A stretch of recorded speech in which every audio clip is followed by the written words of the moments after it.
Hello everyone, I hope you are all doing well on this fine day. Hoyoverse just revealed the special program and trailer for version 5.2 of Genshin Impact, and I am positively surprised by it. It's even better than I expected, and this video is probably going to be on the longer side. We have a lot to cover. There are many hidden lore details, and quite a bit to say about the new area and the new characters and all of that, so let's not waste any more time and get straight into it. As always, I'm gonna go through the trailer first, and then we will rewind and cover all the hidden story and lore details.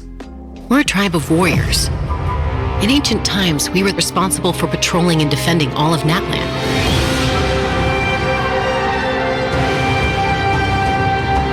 So Ochkan's still managing to sow discord, even after all these years. If you want to resolve a conflict through dialogue, sometimes you need a third-party facilitator. At this time and place, I'll bet the easiest person to find is... His spirit has gotten lost and can't find its way back to his body. I just want to rescue someone, and Granny won't let me.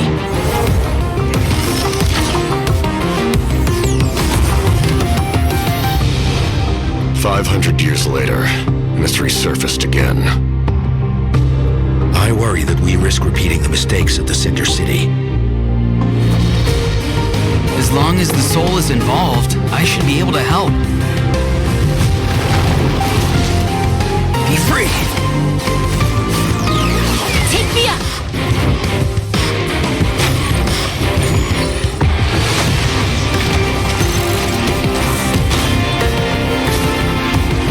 Time to say hello! Knock him down. It's either your end or mine! Before the final moment truly arrives, we must fight harder than ever. Alright, this is a stacked trailer. I have a lot to cover here. So the opening scene is obviously giving us immediately a very nice view of Ochkanatlan. This is the empire constructed by Ochkan, the tyrant, mentioned in, I believe, the artifact set Unfinished Reverie, with the Scarlet-Eyed hero, who may or may not be Xbalanque. At least the Scarlet-Eyed hero is Xbalanque symbolically. He's supposed to represent him in a weird way. We're gonna learn more about them in version 5.2, exactly in this area. Of course, as all of you can see, this is very reminiscent, if not functionally, at least geometrically and structurally, to the Dainichi Mikoshi in Enkanomiya. You have this enormous structure that is leading towards a pillar, a giant pillar going towards the heavens. A very, very cool area. I am super excited to go here. This looks absolutely amazing. Might unironically be, this has dragons, it might unironically be my favorite area in the game, depending on how good the exploration is in it. Next, we get to see, I believe, this is the Flower Feather clan, yeah? So Ochkan's still managing to sow discord, even after all these years. What's interesting is that they mention Ochkan, so we're gonna have a world quest. I'm assuming the voice line is not from the world quest at all. We're gonna have an Archon Quest interlude, like the one we got in the Chasm. We got two interludes in Liyue. And we are going to have the Tribal Chronicles of the Flower Feather clan, which is Chaska's clan, and one from Ororan's and Citlali's clans, the Masters of the Nightwind. I am assuming this is the chief of the Flower Feather clan saying that Ochkan is still sowing discord. And this will be related to Chaska's Tribal Chronicle, which is essentially her story quest. The Tribal Chronicles, by the way, just to give you a quick overview, they have been really good. The only bad one is Mualani's. The other two, with Shilonen and Kinich, have been actually pretty damn good in terms of story and lore and all of that. Through dialogue, sometimes you need a third-party facilitator. Time and place. I should probably mention that Chaska's gameplay looks really fun. Am I going to pull for her? Absolutely not. I am not interested in her design. She looks very goofy, at least to me. And yeah, animations 10 out of 10. Do I care? No. I bet the easiest person to find is... Ooh, hold on. This is cool. I need to talk about this. By the way, the view here is nice of the Masters of the Nightwind. So this is Citlali's tribe. It's my favorite tribe in Natlan by far, and it is the one I'm interested in the most because they are connected to the Wyob and the Sealies and all of that. look at this. You can see all of the horns protruding out of their structures and buildings. Now we can obviously see it right now as we speak in version 5.0 and 5.1. If you look from the Stadium of the Sacred Flame towards their general direction, you will be able to see their tribe. But here we get a very clear view of their color aesthetic, their color palette, their design aesthetic and everything. And they look precisely as I expected. You have horns and you have all of the spiritual energy stuff, kumbaya, that they are using here. The most important thing to note is that horns and mirrors, to a lesser extent, are considerably correlated with Seelies. And the reason I say this is because Nabu Malikata had horns. We know this thanks to Nilu's attire, since Nilu, at least in her base skin, wears horns on her head. They come with her veil. And Nilu's attire is supposed to represent Nabu Malikata. Of course, Nilu herself also is supposed to be a kind of representation of Nabu Malikata. But yeah, here we get a very cool shot of not only the tribe's Wayo pillar, the obsidian pillar of the tribe, but we also get the horns that are placed very conveniently around the pillar itself. And my recent video about Citlali, I talked about how Seelies are related to the horn imagery, but also I talked about how the Wayob are likely Seelies that keep memory copies of the souls in Natlan, because souls reincarnate. And here we get a very cool imagery visualization of a Wayob totem surrounded by horns on each side. His spirit has gotten lost and can't find its way back to his body. This is obviously either from the Archon Quest interlude, what Citlali is saying over here, or it is from Auroran's, or actually, would it be Auroran's Tribal Chronicles, or would it be Citlali's? One of the two. It's either from the Masters of the Nightwind Tribal Chronicles or from the Archon Quest interlude. I just want to rescue someone, and Granny won't let me.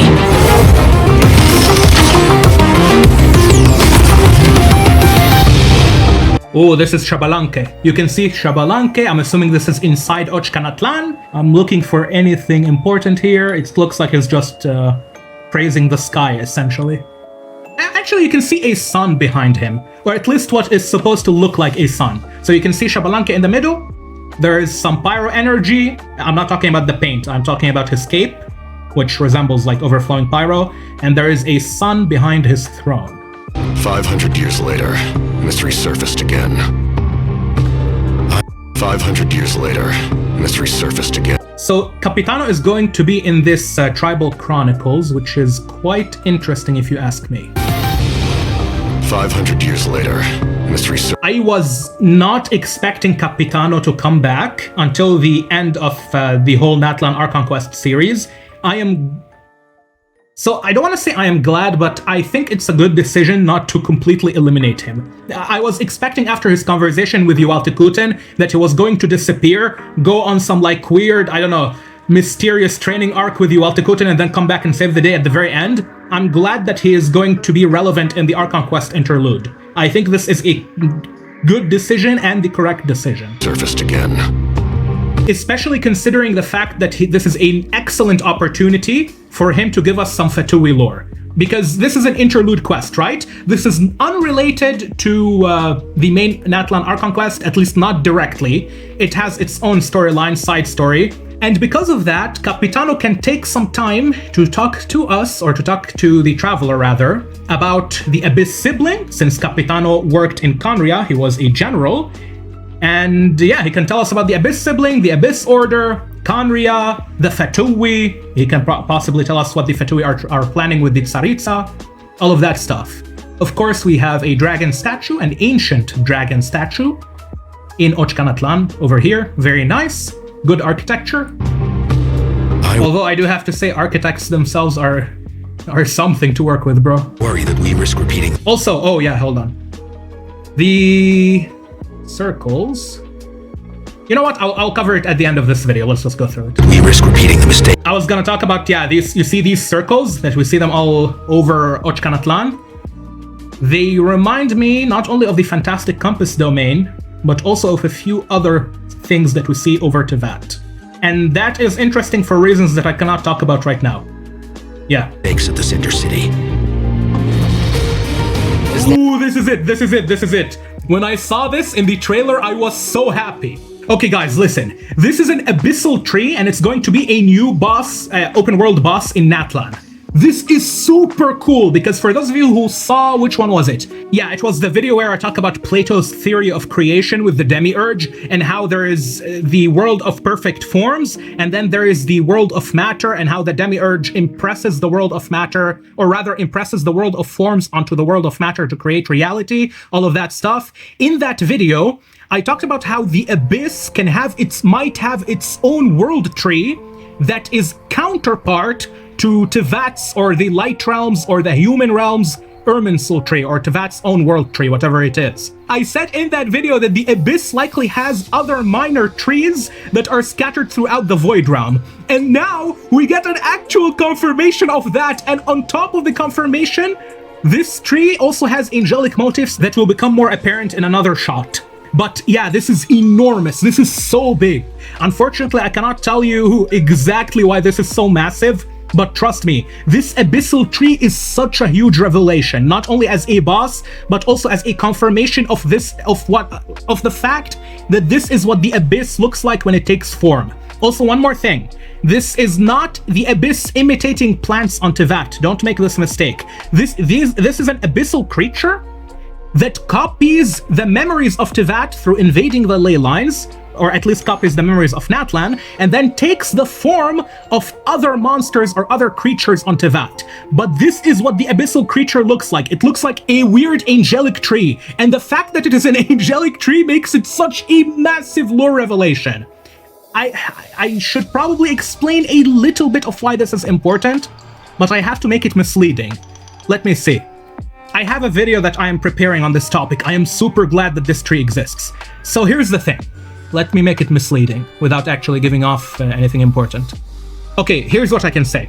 Life on Earth, if you look at the evolutionary tree of life, you will notice that plants have existed on the evolutionary timeline before animals came into life. And the abyss lectors, abyss baptists, abyss heralds, all of that stuff, they are really interested, or at least many of them are interested, in evolution, right? And trees existed before all animals, if we look on the evolutionary timeline of life.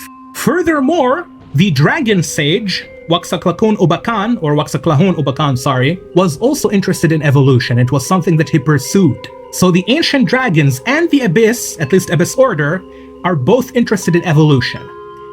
Now, do keep in mind, I am making it misleading on purpose. My video is not necessarily about evolution, it's more about mythology, but it is very significant. It is a very significant deal. So I am super happy that my theory turned out to be correct, because the abyss taking shape as plant-like life forms is insanely important. As long as the soul is involved, I should be able to help. Yeah, look, you see now when it contracts on itself, you can at least see some of the angelic imagery that this monster or this abyssal creature portrays. You have the wings, the eyes on the wings, very reminiscent of Arlecchino. And of course, Peruere, she has, at least if we read the Crimson Moon semblance, along with the description of her boss fight, you will notice that it is heavily implied her ancestors from the Crimson Moon dynasty, this is something else I talked about in my previous videos, drank abyssal blood, some kind of abyssal blood that has to do with the Crimson Moon. At least it's heavily implied. It's not confirmed, but it's implied. Be free! Take me up! And you can see how this boss takes on the form of abyssal monsters over here, or sorry, of Tevat's monsters and creatures, which is really cool. Again, evolution is going to be a big deal when it comes to the abyss and the dragons later down the line. Of course, this scene is most likely from Chaska's story quest, her Tribal Chronicles. Mine! Before the final moment truly arrives. Mine! Before the final moment. There is also this dragon that is roaming around. I believe it's an ancient dragon. It could not be an ancient dragon, but Dvalin, I suppose if we classify Dvalin as an ancient dragon, then I'm assuming this is either an unbelievably powerful, or not unbelievably, but an extremely powerful Saurian or an ancient dragon. And the way it's described, it seems like an ancient dragon. This is an eye. I'm assuming this is a Conrian construct. And this Conrian construct, maybe Capitano will tell us something about. Oh no, I mean, I'm not okay. Don't expect Capitano to tell us anything about this Conrian construct, but wait, no, it might be a dragon construct, because remember, the ancient dragons had technology that is similar to the Conrians, but that's a whole other topic that I will get into in the future. Yeah, this might be an ancient dragon. Sorry, yeah, this is not Conrian. This is ancient dragon, most likely. We must fight harder than ever.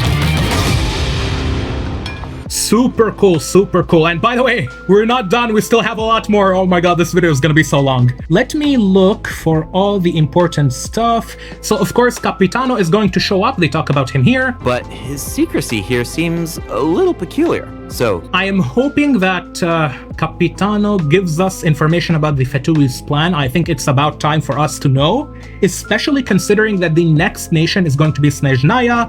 We're going to be meeting Bronya, or I should say that Tsaritsa. And when we meet, hopefully we can have some information going into that land. Of course, we are guaranteed to get important information on the Fatui, on Project Stuja, and on Snezhnaya in general as we approach the end of the Natlan Archon quest. This happens at the end of every nation. But I am hoping whoever's be generous this time, like actually generous, and have Capitano give us most of the information in this interlude quest. That would be very nice. Do I actually expect them to do it? Nope, I do not. I think they're going to do it at the end, at the very, very end. But it would be very nice. There is, of course, still more. You have the Archon quest, Chapter 5. Wait, it's labeled as Chapter 5. I'm gonna assume it's an interlude, but they count it as Chapter 5. It's both at the same time. Who knows? We're getting a Natlan Archon quest. There's the horns again. Okay, let's talk about Citlali for a bit. Of course, for those of you who have seen my most recent lore video, or I should say lore theory, about Citlali, the angels, the Wyob, I talked about the importance of horn imagery to the Masters of the Nightwind. But there is also this graffiti that they have all over Natlan. And this is also important. And you might ask me, Dragon MJE, or my name for now, whichever you want to say, why is graffiti important? Well, it's because of this. Do you guys see what I see? First of all, some of you are going to say it looks like a feather, which is completely valid. But if you take a closer look, you will notice that this is almost identical to how Oz is shaped in Fischl's constellation. And this is important. Why? Because Renova created Kana Kapatsir, most likely, or at least she gave her name. I went over this in my version 5.0. Yeah, it was version 5.0 top 10 biggest Natlan lore reveals. I went over how Renova, back then we did not know that she was the Shade of Death. However, I was 99.9, repeating infinitely, confident that Renova was the God of Death. I was almost certain of it because of the way she was revealed. I talked about how she was most likely the creator, or at least the person who named Kana Kapatsir, who gave Kana Kapatsir her original name. And I said this because Renova is related to fire, the fire of the hearth. In the Fatui, the House of the Hearth is named also after a Conrian House of the Hearth, where children were reincarnated after death, or at least symbolically sent to symbolically die and reincarnate. And Renova is related to the fire of the hearth. And in Aino mythology, which is where Kana Kapatsir comes from, at least the real one, the real Earth counterpart, there is a goddess named Apimero Kuyanmat, Unamero Kuyanmat, who is both the goddess of death and the hearth, right? Of course, all of you who have seen my previous videos, you are very much going to be familiar with these concepts. The main thing is that most people know that Kana Kapatsir looks quite similar to Oz. Now, of course, she is a hawk, Oz is a raven or a crow. He's a raven, most likely. Yeah, he's a raven.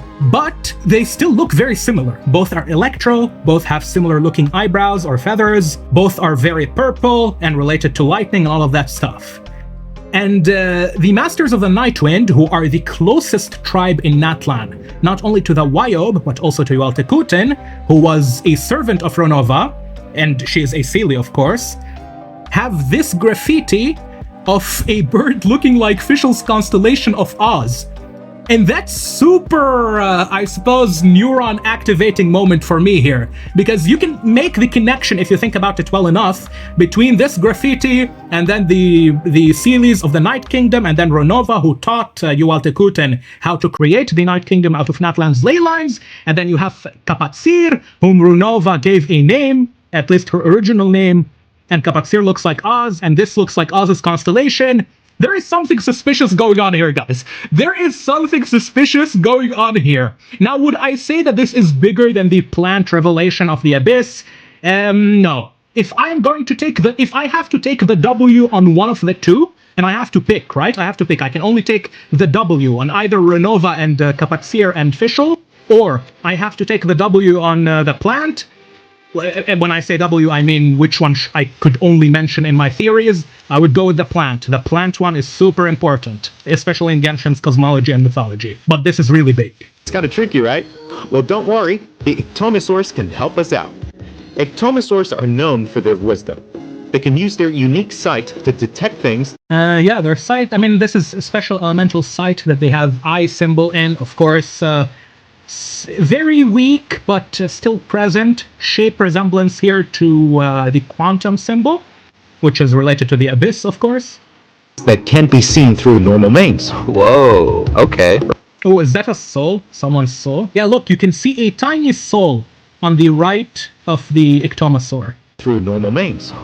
This is very cool. Yeah, so there are a few more things for me to mention. There is the ancient dragon, right? And then we have a new dragon companion, baby dragon companion, that will help us explore Ochkanatlan.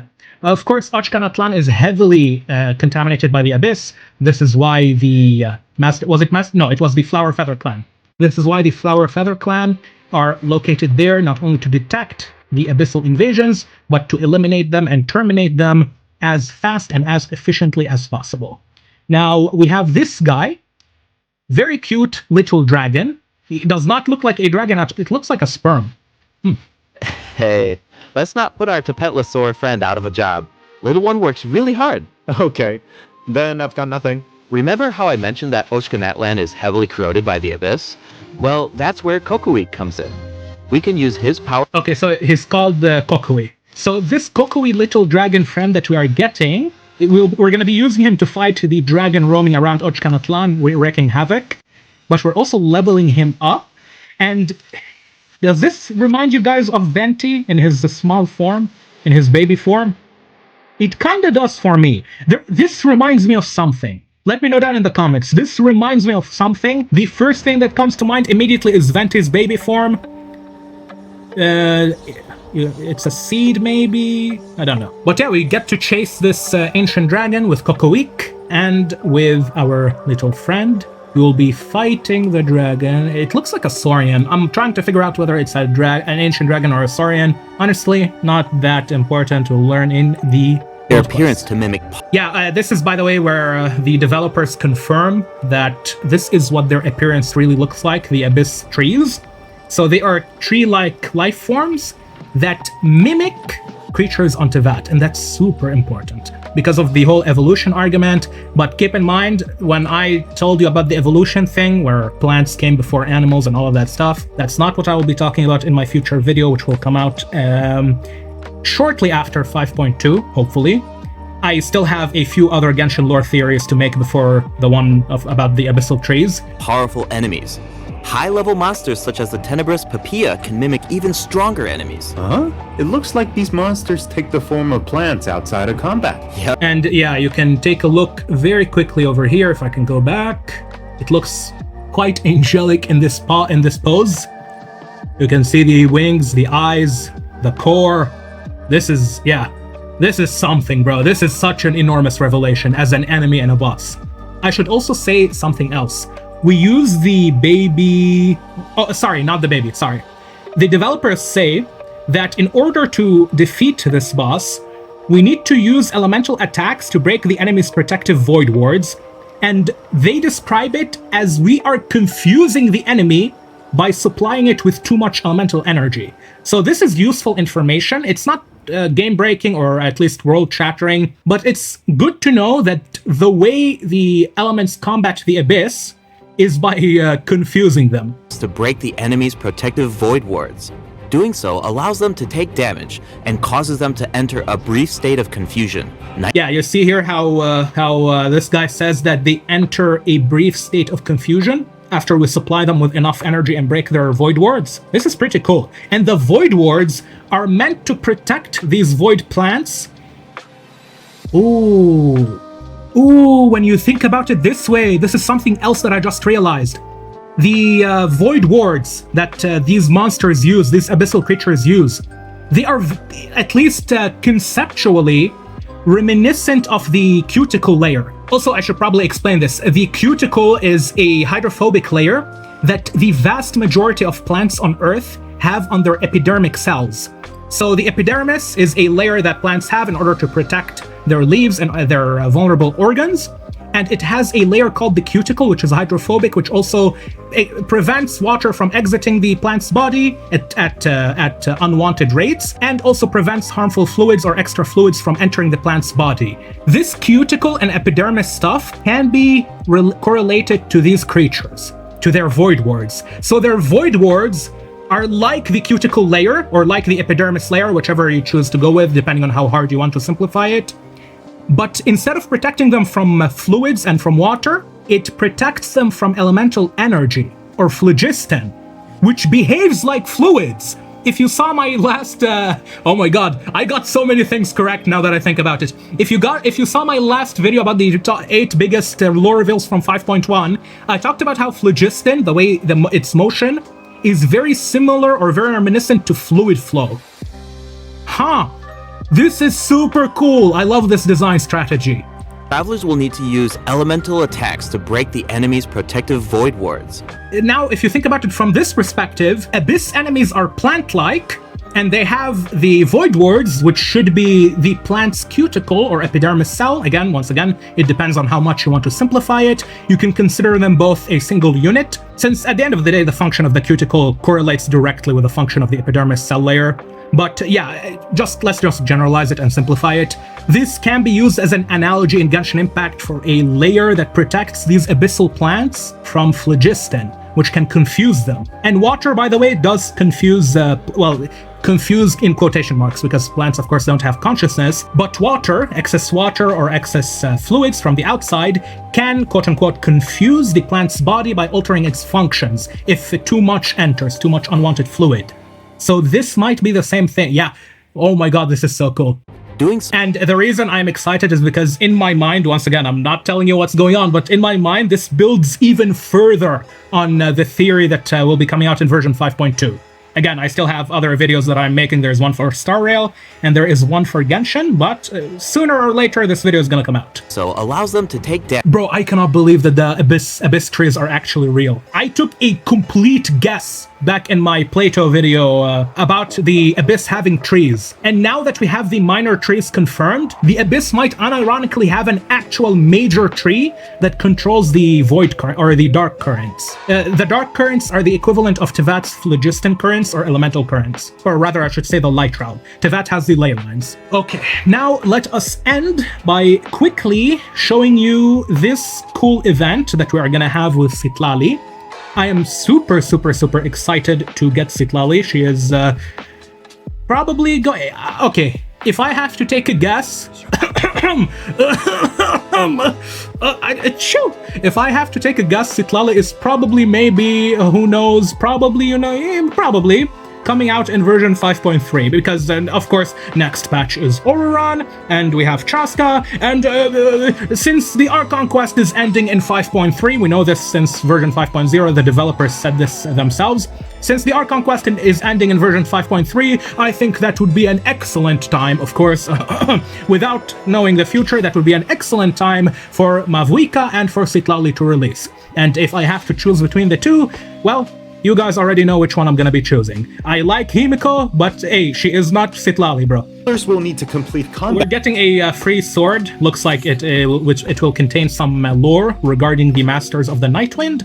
I will be excited to read that, and we're gonna have the upgrade items, which look like a talisman with a feather. Once again, more Renova references. But look here. Do you guys see what I see? Okay, come on, bro. Yeah, look here. Do you guys see what I see? I see two things. 5 seconds. 5, 4, 3, 2. Well, I counted way too fast, but now that I'm talking, it's over. 1. Here's the thing. Not only does that picture of Citlali remind me of Xbalanque's pose here, because look, he's looking at the sky, he has his hands open in an almost either grandeur position or in a prayer position. He's looking at the sky, and behind him you have the sun, right? The hidden sun that is mentioned in Genshin's lore. But here you have Citlali. She almost has his position. She has her arms a bit low, well, not a bit. She has them considerably lower. But behind her you have the moon. The other thing that this reminds me of is, if you guys remember, well, most of you will not remember, but many of you who played since the beginning of the game will know that Mona had a very similar artwork screen in the Unreconciled Stars event. And Mona is, of course, a diviner. And if you watched my last video, I talked about how Mona and Barbeleth are diviners. They look at the starry sky in order to understand fate. Citlali looks at she talks to the Wyob and looks at the Night Kingdom, and which is a leyline realm. And here Hoyoverse have Citlali in a very reminiscent event menu to what Mona had in Unreconciled Stars. And you can even see the stars swirling around the moon. If you look on the left and right sides of the moon, you can see tiny stars swirling in a manner that is similar to how Mona is usually depicted. I really like Mona, for those of you who don't know. And because I really like Mona, I also really like Citlali. This is by far one of my favorite design styles in video games, I suppose. Yeah, this is super cool. I am really excited for Citlali. However, considering what just happened with Nahida, if you saw my last video, I'm probably gonna lose every single 50-50 on Citlali. Yeah, anyway, I think that's pretty much it. We're gonna be getting a few cool events. They just talk about a few events. We have one with Hu Tao, the Leyline, the new Imaginarium Theater adjustments, which are certainly always welcome. I love Imaginarium Theater. Most people don't like it, but that's absolutely fine. Yeah, that's about it. Overall, excellent trailer. I will include the redemption codes in the description of the video. So if you guys want to use the redemption codes, I'll also include them in the pinned comment, I suppose. But other than that, I am super excited for version 5.2. I was not expecting to be excited this much. We're getting a new area. We're getting lore with Capitano. An lore with Citlali. An event with Citlali and Ororon. A bunch of Tribal Chronicle quests. And also an Archon quest interlude or Chapter 5. I don't know, it looks like both at the same time. Or maybe Chapter 5 has interlude in the title, which would be super confusing and stupid. Anyway, we're getting all of these things. Oh, we're also getting to fight a dragon. An ancient dragon, maybe. Or a Saurian. Anyway, we're getting a lot of stuff. I need to end this video. It's already super long. Thank you all for watching. And I will see you quite soon, actually. In 5 to 4 days. Anyway.